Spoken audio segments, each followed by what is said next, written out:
子供の頃、左手の甲にマジックでこれ描いてた人。正直に、いいねをタップしてください。あ、はいはい。皆さん同世代ですね。Gadget Budget。皆さんこんにちは。ガジェットバジェットのなおです。オープニングでもうほぼネタバレかと思います。ところジョージさんのやればやるほどディスクシステムという CM が懐かしいですね。この話題は年齢がバレるので控えめにしておきますが、今回は任天堂ゲームウォッチゼルダの伝説をレビューします。飾ってよし、遊んでよし、ゼルダ好きが机の上に置いたら毎日ちょっと幸せになる、そんな1台をレビューします。こちら発売は2021年で、ゼルダの伝説35周年を記念して発売されました。レビューとしてはもう後発も後発。もう持ってます？そうですよね。すでにあらゆる配信者様によって高く評価されていますので、言わずもがなではありますが、どうしても動画出したかったんですよ。実は私も随分前から存在は知っていて、 Amazon の欲しいものリストに入れたまま若干忘れていたんですよね。はい。ではもう開けちゃいましょう。今回は Amazon で購入です。ゲームウォッチも初代ゼルダも懐かしいですね。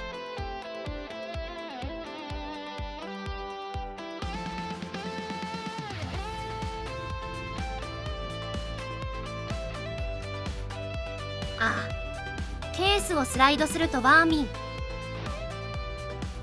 こういうところ任天堂らしいギミックですよね。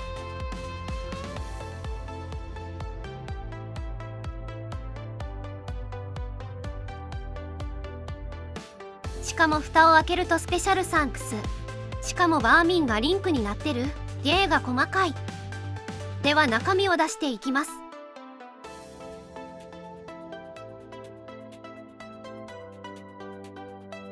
何やらポイントがもらえる紙ですね。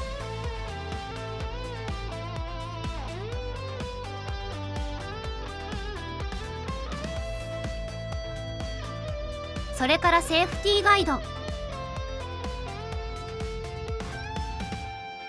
本体とスタンドです。トライフォースもついてます。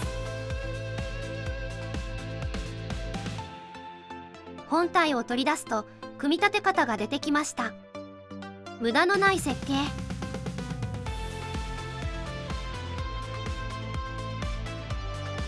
そしてここに何か入ってますね。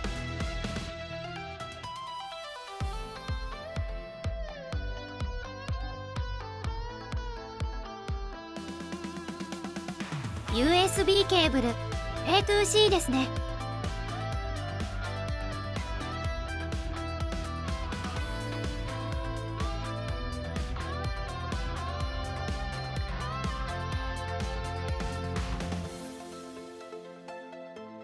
本体を取り出してみましょう。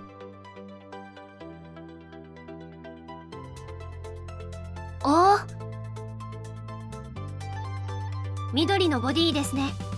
緑のゲームウォッチといえばドンキーコングジュニアを思い出します。あれはもっと深い緑色で、表側のアルミ部分も緑だったような。十字キーやボタンはちょっと小さめです。側面に電源ボタンとタイプ C ポートがありますね。底部分は何もなし。こちらの側面はスピーカーになっています。上側も特にありませんね。電源を入れてみますが、入りません。タイプ C をつないでみましょう。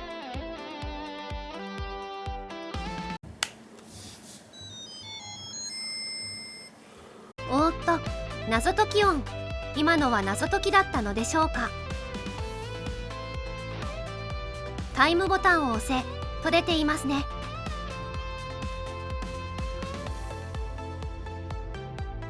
時計表示がされました。1秒ごとに電子音が鳴っています。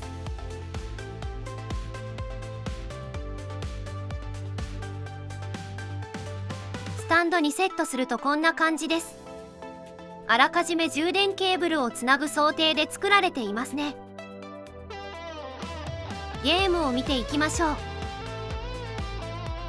タイトルは初代ゼルダの伝説、それからリンクの冒険、GB 版夢を見る島、おまけにバーミンが入っています。さらに海外版も選べますね。これは熱い。設定画面では音量、画面の明るさを調整できます。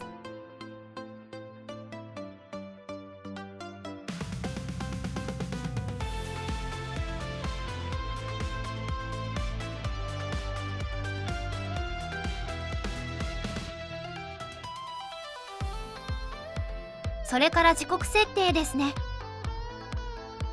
時計モードでは12時間で初代ゼルダの追体験ができるように作られていて、0時に冒険が始まり、12時にガノンを倒すを繰り返すようです。これは見ているだけでも飽きないですが、見るだけでなく、なんとリンクを動かすこともできてしまいます。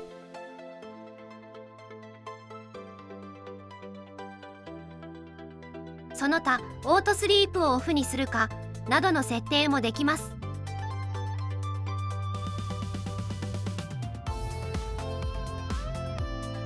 それからタイマー機能です。1から10分まで1分刻みで設定できます。こちらもリンクを動かせます。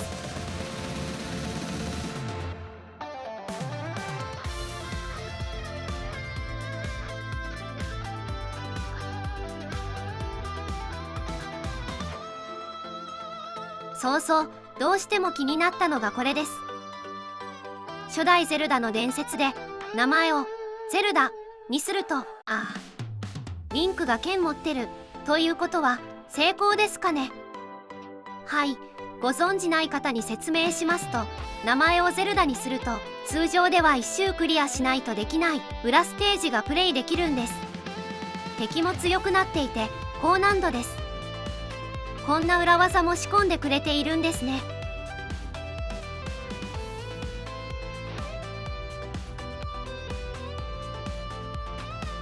続いてリンクの冒険です。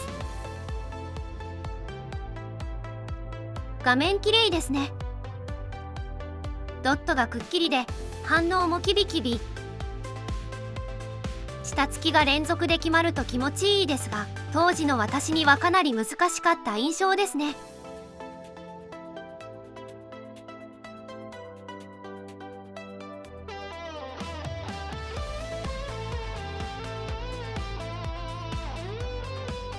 夢を見る島はゲームボーイの味わいそのまま。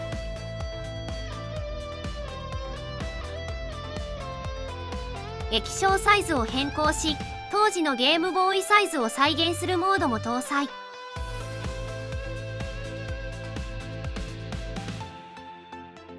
いやはや脱帽です。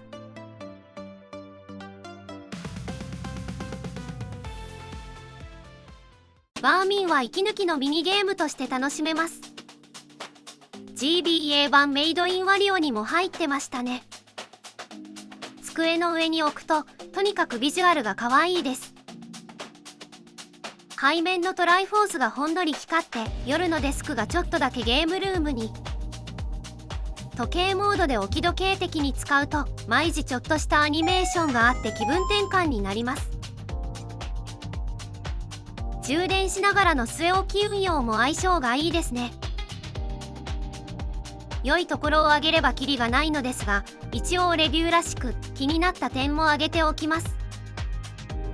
操作性ですが、ガチでゲームをやろうとするとボタンや画面が小さいのでやりづらいですね。あとはバッテリーの劣化でしょうか。常時表示させたまま常に USB ケーブルを差しっぱなしにするとバッテリーが心配になります。昔のゲームウォッチはボタン電池2個とかで動いていて、電池がなくなれば交換していましたが、これは充電式なのでバッテリーの寿命が必ずきます。そのくらいでしょうかね。すでにゼルダ好き、ガジェット好きの方はもう所有していると思いますが、この動画で初めて存在を知ったという方は購入を検討しても良いのではないでしょうか。5000円くらいで買えちゃいますよ。来年で初代ゼルダの伝説発売から40年。2027年には実写映画化も控えており、任天堂さんがまた何を仕掛けてくるか楽しみですね。それではまた次のガジェットで。